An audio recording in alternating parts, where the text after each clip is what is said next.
Magic Treehouse, Book 15, Viking Ships at Sunrise.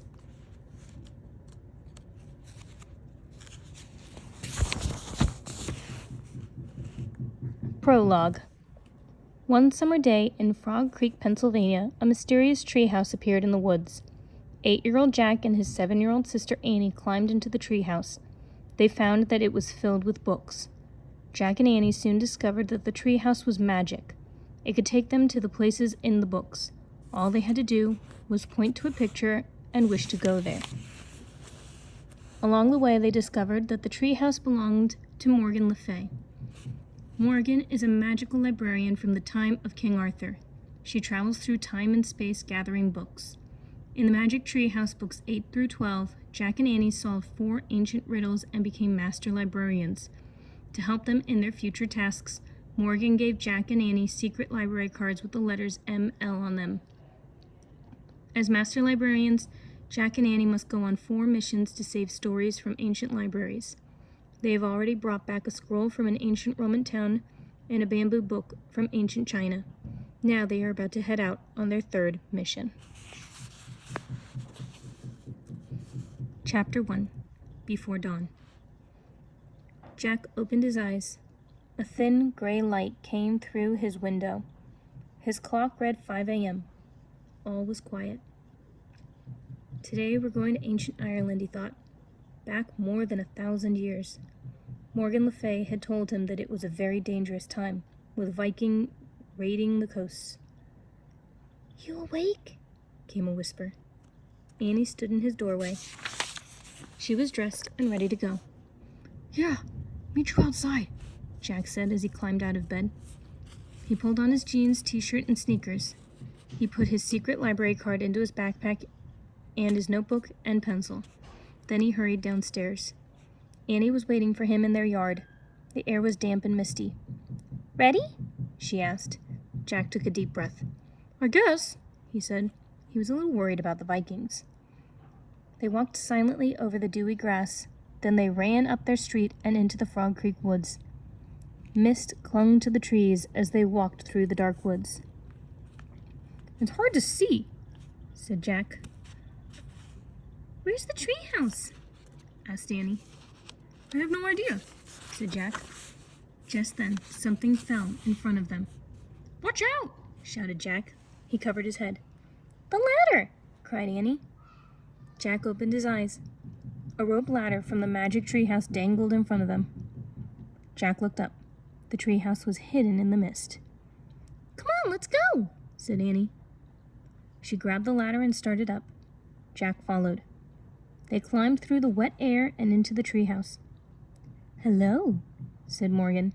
"I'm glad to see you." She was sitting in the corner. At her feet were the scroll they'd brought back from the Roman times and the bamboo book from ancient China. "I'm so glad to see you," said Jack. "Me too," said Annie. "It's good that you both came early," said Morgan.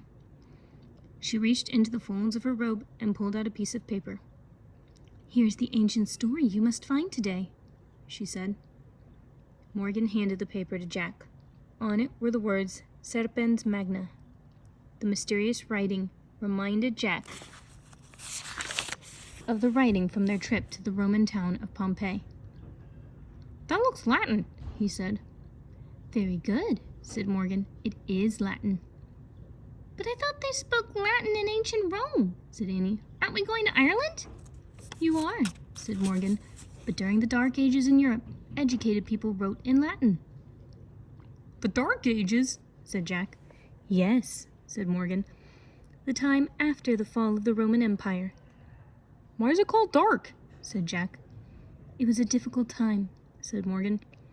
"People had to work very hard just to feed and clothe themselves. There was not a lot of time for playing, learning, or making art and music." Morgan pulled a book from her robe. "Your research," she said, handing it to Annie. The title read, Ireland, Long Ago. "Remember," said Morgan, "your research book will guide you, but in your darkest hour—" "Only the ancient scroll can save us," Jack and Annie said together. "And remember this," said Morgan, "it must be your darkest hour. when there is no hope left. If you ask for help too soon, it will not come." "And we have to find the story first," said Annie. "That is true," said Morgan. "Do you have your secret library cards?" Jack and Annie nodded. "Show them to the wisest person you meet," said Morgan. "Don't worry," said Annie. "I think we're ready now." Annie pointed at the cover of the Ireland book. "I wish we could go there." She gave Morgan a little wave. "See you soon." "Good luck," said Morgan. The wind started to blow. The treehouse started to spin. It spun faster and faster. Then everything was still. Absolutely still. Chapter 2. The Steep Climb. Jack opened his eyes. The light was still gray, but the air was even damper and colder than in Frog Creek. "Wow, I'm in a long dress," said Annie. "It's scratchy." "Hey, I've got a little purse on my belt. It has my library card in it." Jack looked down at his clothes. He was wearing a shirt and trousers made of heavy wool. He also wore leather slippers, and in place of his backpack was a leather bag. "Wow," said Annie, looking out the window. "This really looks like the Dark Ages." Jack looked out too. He couldn't see anything through the mist. It's just because the sun's not up yet," he said. "I'd better check the book." Annie handed the Ireland book to Jack. He opened it and read aloud. "The early Middle Ages were once known as the Dark Ages because learning and culture nearly vanished throughout Europe. Scholars today praise the brave Irish monks who helped keep Western civilization alive." "What do civilization and monks mean?" asked Annie. "I think civilization is where people have books and art and good manners," said Jack. "Monks are religious people who spend their time praying and reading and helping people." "Well, I don't see any civilization or monks out here," said Annie, pointing at the mist. Jack pulled out his notebook. He wrote, "Brave monks in Ireland." Then he looked at Annie. "If we find civilization, I think we'll find the lost story," he said. "Let's go," said Annie. She lifted her skirt and climbed out the window. Jack read more in the Ireland book. "The monks copied the ancient writings of the Western world. Before printing was invented, all books had to be written and copied by hand." "Hey, we're on a cliff," Annie called from outside. "About the ocean." "Be careful," said Jack. He stuffed the Ireland book and his notebook into his leather bag. Then he climbed out the window. Annie was peering over the edge. Jack looked too. There was a rocky shore 20 feet below. Waves slapped against the rocks. Seagulls swooped and glided above the sea. "It doesn't look like there's any civilization down there," said Jack. "Maybe we should climb those," said Annie. She pointed to steep steps cut into the cliff.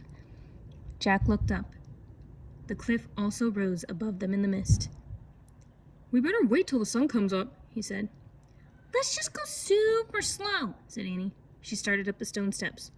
"Wait, Annie, they might be slippery." "Whoa," she said, almost falling backwards. "I tripped on my darn dress." "I told you to wait," said Jack. "It's too dangerous." Just then something fell from above. "Watch it," said Jack. He put his hands over his head. "Hey, it's a rope," said Annie. Jack saw a thick rope dangling down the stairs. "Where'd this come from?" he asked. "It's like when Morgan dropped the ladder to us," said Annie.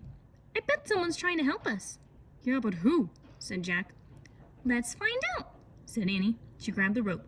"I'll use it first. Once I'm at the top, you can come after me." "Okay, but hurry," he said, "and be very careful."